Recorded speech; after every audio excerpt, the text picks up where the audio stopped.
दोस्तों यह पार्ट वहीं से शुरू होता है जहां से हमारा पिछला पार्ट खत्म हुआ था। दोस्तों आपने पिछले पार्ट देखा होगा कि हमारा मेन कैरेक्टर हानुल उन बदमाशों के अड्डे तक पहुंच चुका होता है और वह सारे बदमाश हानुल का इंतजार कर रहे होते हैं। और हम देखते हैं कि हानुल अंदर घुस रहा होता है और अपने मन में कहने लग जाता है कि इन्हें देखकर मुझे काफ़ी ज़्यादा एक्साइटिंग फील हो रहा है, लगता है कि यहाँ पर काफ़ी ज़्यादा मज़ा आने वाला है। और हम देखते हैं कि सामने की तरफ कोई कुर्सी के ऊपर बैठा हुआ होता है, जिसे देखने के बाद हानुल अपने मन में कहने लग जाता है कि मुझे लगता है कि वह कुर्सी पर बैठा हुआ इंसान जरूर से गैंग डेचुन है, मुझे उसे मारना होगा। और हम देखते हैं कि उन बदमाश लड़कों ने एक लड़की को पकड़ रखा होता है और वह उसके साथ गलत हरकतें करने की कोशिश कर रहे होते हैं और वह लड़की रोते हुए चिल्लाने लग जाती है कि प्लीज़ मुझे बचाओ। जिसे देखने के बाद हानुल को अपनी बेस्ट फ्रेंड सेहुन की याद आती है और वह इन सारी बातों को सोचने के बाद काफ़ी ज़्यादा गुस्सा कर रहा होता है। और हम देखते हैं कि दूसरी तरफ वह लड़का काफ़ी ज़्यादा ज़ोर ज़ोर से हंस रहा होता है और कहने लग जाता है कि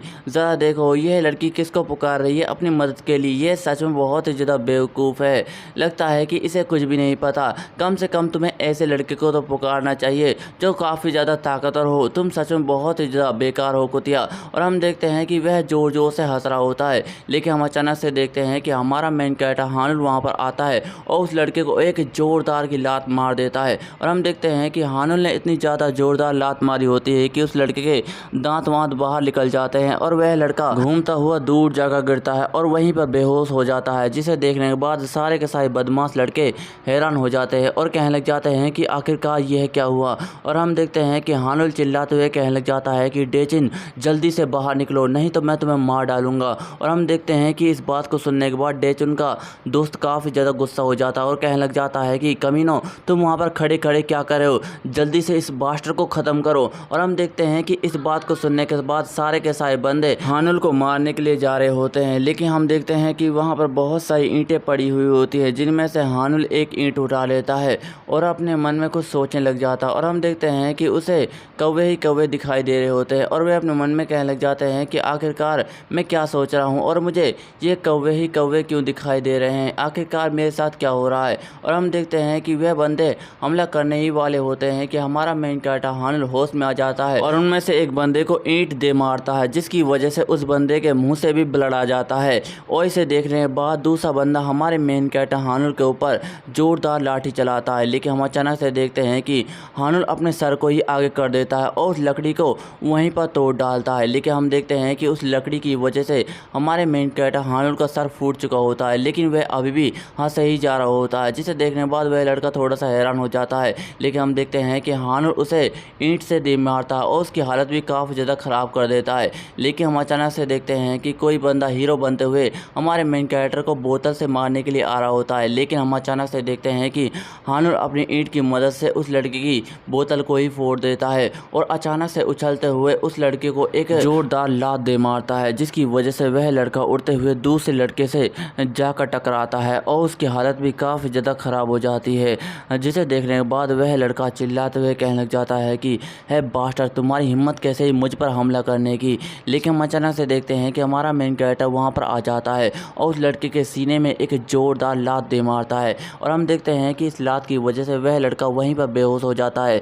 जिसे देखने के बाद बाकी सारे के सारे बंदे काफ़ी ज़्यादा डर जाते हैं और एक बंदा कहने लग जाता है कि आखिरकार इस लड़के ने उस लड़के के साथ क्या किया। और हम देखते हैं कि इन सब चीज़ों को देखने के बाद वह सारे के सारे बदमाश लड़के वहाँ से भागने लग जाते हैं और चिल्लाते हुए कहने लग जाते हैं कि यहाँ से जल्दी से भागो, यह लड़का पागल हो चुका है। और हम देखते हैं कि हमारा मेन कैरेक्टर हानुल डेचुन के पास पहुंच चुका होता है और वह काफ़ी ज़्यादा गुस्सा भी कर रहा होता है और कहने लग जाता है कि गैंग डेचुन मैं तुम्हें नहीं छोड़ूंगा। और हम देखते हैं कि हानुल उछलते हुए गैंग डेचुन को एक जोरदार मुक्का मार रहा होता है, लेकिन हम अचानक से देखते हैं कि उसे कोई रोकता है। जिसे सुनने के बाद हमारा मेन कैरेक्टर हानुल थोड़ा सा हैरान हो जाता है और हम देखते हैं कि वहाँ पर और कोई नहीं बल्कि ताइसिक होता है और ताइसिक हानुल से कहने लग जाता है कि प्लीज़ हानुल रुक जाओ, मुझे बचा लो। और हम देखते हैं कि इस सब को देखने के बाद हानुल थोड़ा सा हैरान हो जाता है और कहने लग जाता है कि ताइसिक तुम यहाँ पर। और ताइसिक कहने लग जाता है कि इन लोगों ने मुझसे कहा था कि मैं यहाँ पर कुर्सी पर बैठकर तुम्हारी पिटने वाली वीडियो बनाऊँ ताकि ये लोग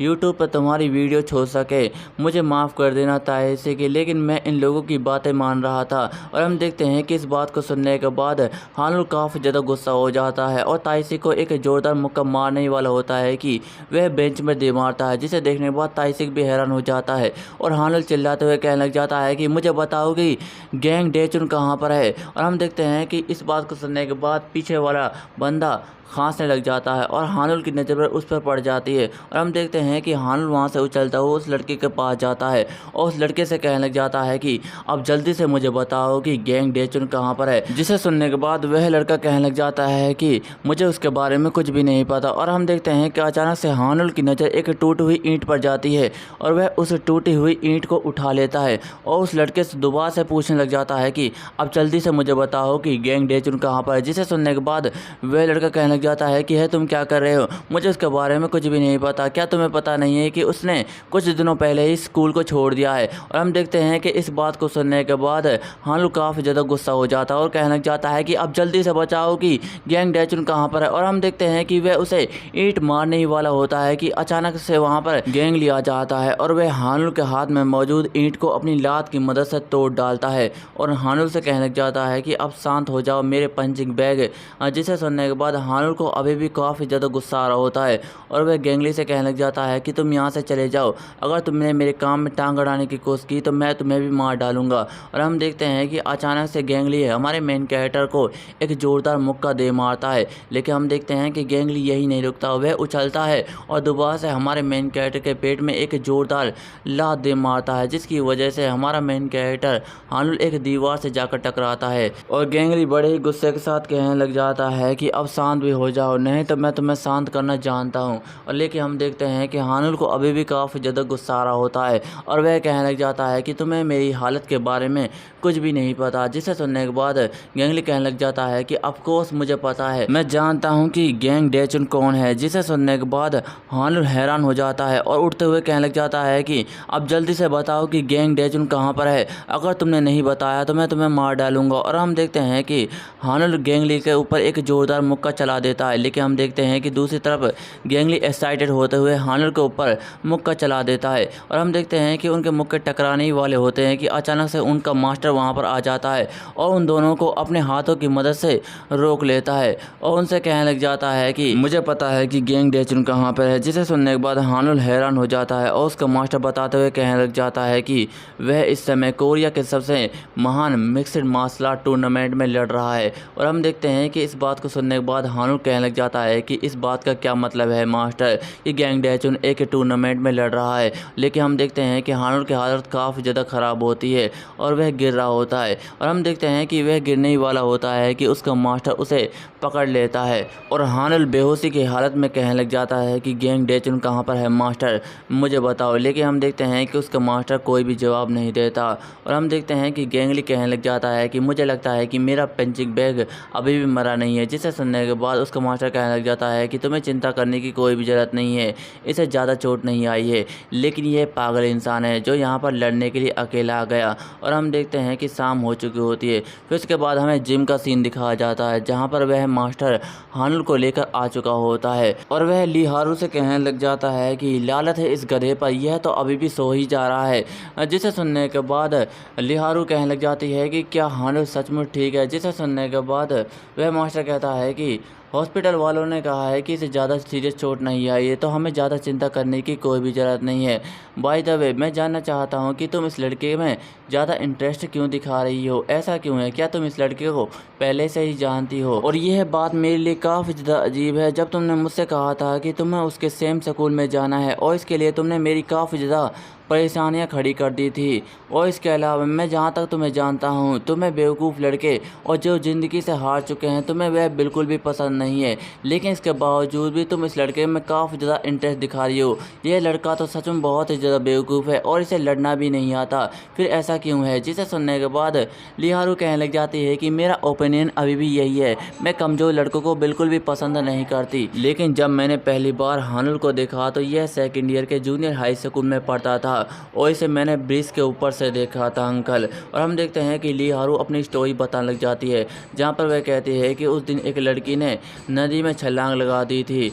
यह उसी दिन की बात है जब पानी का बहाव काफ़ी ज़्यादा तेज़ था और नदी पूरी तरीके से भर चुकी थी। लेकिन उस समय मेरी सिचुएशन काफ़ी ज़्यादा ख़राब थी, जिसकी वजह से मैं नदी में छलांग नहीं लगा सकती थी और ना ही उस लड़की को बचाने की हालत में थी। लेकिन वहाँ पर कुछ लोग खड़े थे जो ज़ोर ज़ोर से चिल्ला रहे थे, लेकिन पानी का बहाव बहाव तेज होने की वजह से वे ना तो पानी में कूद रहे थे क्योंकि उन्हें काफ़ी ज़्यादा डर लग रहा था। लेकिन अचानक से मैंने एक लड़के को गिरते हुए देखा और यह हानुल था जो उस लड़की को बचाने के लिए उस नदी को में कूद गया था। उसे अपनी जान की बिल्कुल भी परवाह नहीं थी और मुझे बाद में पता चला कि उसे तो तैरना ही नहीं आता था, लेकिन इसके बावजूद भी उसने उस लड़की की जान बचाने के लिए अपनी जान दांव पर लगा दी थी। तभी से मेरा इंटरेस्ट हानुल की तरफ है। मैं जानती हूँ कि वह पहले काफ़ी ज़्यादा कमज़ोर था, लेकिन कमज़ोर होने के बावजूद भी उसने अपनी जान दांव पर लगा दी। तभी से मेरी दिलचस्पी हानुल में है, जिसे सुनने के बाद उसका मास्टर कहने लग जाता है कि यह तो काफ़ी ज़्यादा कमाल का है। मैंने पहले से सोचा था कि ऐसा बेवकूफ़ी भरा काम सिर्फ यही लड़का कर सकता है, लेकिन रुको ज़रा, अब यह लड़का मेरे लिए मुसीबत खड़ी कर सकता है। मैं इसे कई दिनों से टूर्नामेंट खेलने के लिए तैयार कर रहा था ताकि यह मुझे बहुत सारे पैसे कमा कर दे सके और इस पर मैं काफ़ी ज़्यादा जोर दे रहा था। लेकिन अब जब मेरी भतीजी को इसके ऊपर क्रश है तो मैं इसे ज़्यादा जोर नहीं दे सकता। मैंने सही कहा ना। जिसे सुनने के बाद लिहारू कहने लग जाते हैं कि नहीं नहीं, ऐसा बिल्कुल भी नहीं है, मेरी सिर्फ दिलचस्पी है इसमें, मेरा कोई क्रश नहीं है। जिस बात को सुनने के बाद उसका मास्टर कहने लग जाता है कि हाँ हाँ, मैं ऐसा प्रिटेंड करूँगा जैसे मैंने कुछ सुना ही नहीं हो। जिसे सुनने के बाद लिहारू कहने लग जाती है कि अंकल आप भी, और वह मास्टर कहने लग जाता है कि इन सारी बातों को छोड़ो, मैं इस लड़के से पहले से ही कहने वाला था कि कैंग डेचुन टूर्नामेंट में हिस्सा ले रहा है और वह काफ़ी ज़्यादा ताकतवर भी है, लेकिन यह लड़का तो उसे पहले से ही जानता है। आखिरकार क्या प्रॉब्लम है उसे उस लड़के के साथ। जिसे सुनने के बाद लिहारू कहने लग जाती है कि मैं भी इसके बारे में कुछ भी नहीं जानती, लेकिन हानुल की एक बेस्ट फ्रेंड लड़की है और मुझे लगता है कि उस लड़की का सीधा सीधा संबंध गैंग डेचुन से है। जब से उस लड़की ने स्कूल आना बंद किया है तब से गैंग डेचुन भी स्कूल नहीं आ रहा और उसने स्कूल छोड़ दिया। अब तो वह स्कूल के आसपास भी दिखाई नहीं देता। जिसे सुनने के बाद उसका मास्टर कहने लग जाता है कि क्या ये वही लड़की है जिसे तुमने नदी में गिरते हुए देखा था। जिसे सुनने के बाद लिहारू कहने लग जाती है कि मुझे लगता है कि शायद ये वही लड़की है अंकल। फिर इसके बाद हमें बाज़ार का सीन दिखाया जाता और हम देखते हैं कि वहाँ पर कोई लड़की जा रही होती है और हम देखते हैं कि यह कोई और लड़की नहीं बल्कि सेहुन होती है, जो काफ़ी ज़्यादा उदास होती है और अपना सर झुकाकर चल रही होती है। लेकिन हम देखते हैं कि सामने की तरफ से एक लड़का आ रहा होता है और वह लड़का सेहुन से टकरा जाता है, जिसकी वजह से सेहुन ज़मीन पर गिर जाती है और हम देखते हैं कि वह लड़का इसकी वजह से काफ़ी ज़्यादा गुस्सा हो जाता है और कहने लग जाता है कि कुतिया कहीं की, क्या तुम्हें देखकर नहीं चल सकती। जिस बात को सुनने के बाद सेहुन उसका कोई भी जवाब नहीं देती और इस बात को सुनने के बाद वह लड़का गुस्सा हो जाता है और कहने लग जाता है कि क्या तुम मुझे इग्नोर करने की कोशिश कर रही है। लेकिन हम देखते हैं कि वह लड़का उसकी गर्दन को पकड़ लेता है और कहने लग जाता है कि क्या तुम मुझे चिढ़ाने की कोशिश कर रही है या फिर नीचे दिखाने की। लेकिन सेहुन कुछ भी जवाब नहीं देती। जिसे देखने के बाद वह लड़का काफ़ी ज़्यादा गुस्सा हो जाता है और कहने लग जाता है कि ज़रा देखो इस कुतिया को, यह मुझे चिढ़ाने की कोशिश कर रही है। और वह उस पर वार करते हुए कहने लग जाता है कि अगर तुमने जवाब नहीं दिया तो तुम आज मेरे हाथों से काफ़ी ज़्यादा पिटने वाली हो। और हम देखते हैं कि वह उसे मारने वाला होता है कि अचानक से वहाँ पर कोई लड़का आता है और उसके हाथ को पकड़ लेता है। जिसे देखने बाद वह लड़का गुस्सा हो जाता है और कहने लग जाता है कि हे कमीने, तुम कौन हो। और हम देखते हैं कि यह और कोई नहीं बल्कि गेंगली होता है, जो कहने लग जाता है कि तुम्हें अपने मर्द होने पर शर्म आनी चाहिए, जो कि तुम एक कमज़ोर लड़की पर हाथ उठा रहे हो। तुम्हारी इज्जत तो पहले ही खराब हो चुकी है।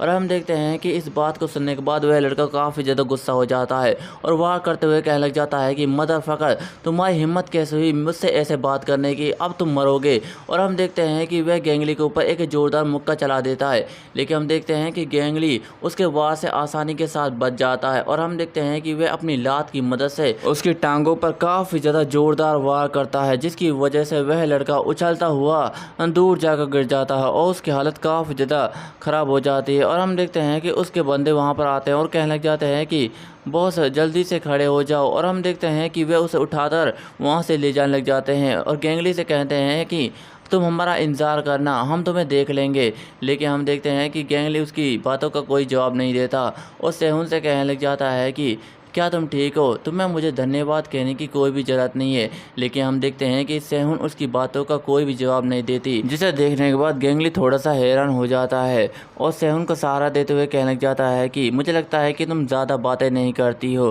तुम्हें ज़्यादा सोचने की कोई भी ज़रूरत नहीं है, क्या मैं तुम्हारी मदद कर सकता हूँ?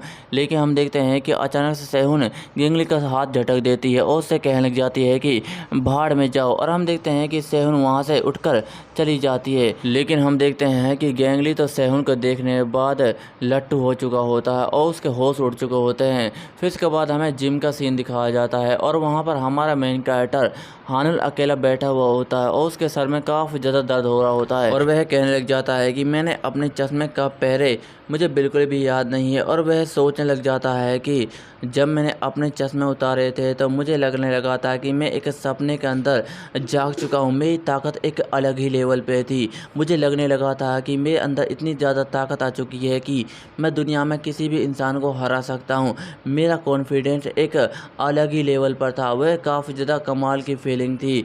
लेकिन जब मैंने चश्मे पहने तो ऐसा लगा था कि जैसे मैं बिल्कुल नंगा हो चुका हूँ, मेरे अंदर बिल्कुल भी ताकत नहीं है और मेरा कॉन्फिडेंस लेवल काफ़ी ज़्यादा कम हो चुका है। मैं सच में बहुत ही ज़्यादा बेकार हूँ। लेकिन एक बात जो मुझे अभी भी याद है, जब मैं उन बंदों को डिस्ट्रॉय कर रहा था तो मैं काफ़ी ज़्यादा ताकतवर फील कर रहा था। ऐसा लगता है कि जैसे मुझे अपनी ताकत की लत लग चुकी है। ये काफ़ी ज़्यादा कमाल की फीलिंग थी। लेकिन हम अचानक से देखते हैं कि उसके दरवाजे को कोई खोलता है, जिसे देखने के बाद हमारा मेन कैरेक्टर हानुल थोड़ा सा हैरान हो जाता है और हम देखते हैं कि ये और कोई नहीं बल्कि लिहारू होती है, जो कहने लग जाती है कि क्या तुम खड़े हो गए? जिसे सुनने के बाद हानुल हाँ कहता है और लिहारू कहने लग जाती है कि जैसा कि मुझे अंकल ने कहा था, तुम चश्मे पहनने के बाद काफ़ी ज़्यादा शांत हो जाते हो। जिस बात को सुनने के बाद हानुल हैरान हो जाता है और कहने लग जाता है कि तुम्हारे चश्मे पहनने से क्या मतलब है, तुम मुझसे क्या कहना चाहती हो?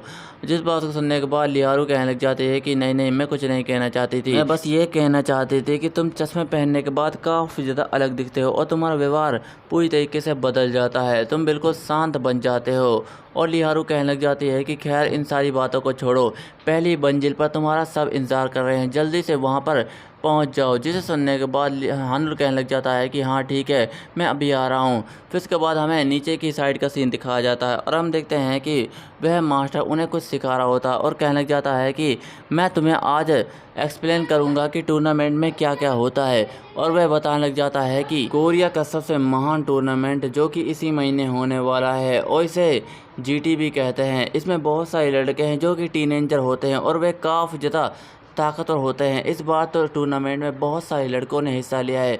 एग्जाम्पल के तौर पर लेंगू गांव से 32 लोग हैं जिन्होंने इस टूर्नामेंट के अंदर हिस्सा लिया है और वह धीरे धीरे आगे बढ़ते ही जा रहे हैं। अगर तुम्हें इस टूर्नामेंट के अंदर खेलना है तो तुम्हें शुरुआत के बहुत सारे लड़कों को हराना होगा और 32 रैंक तक पहुंचना होगा।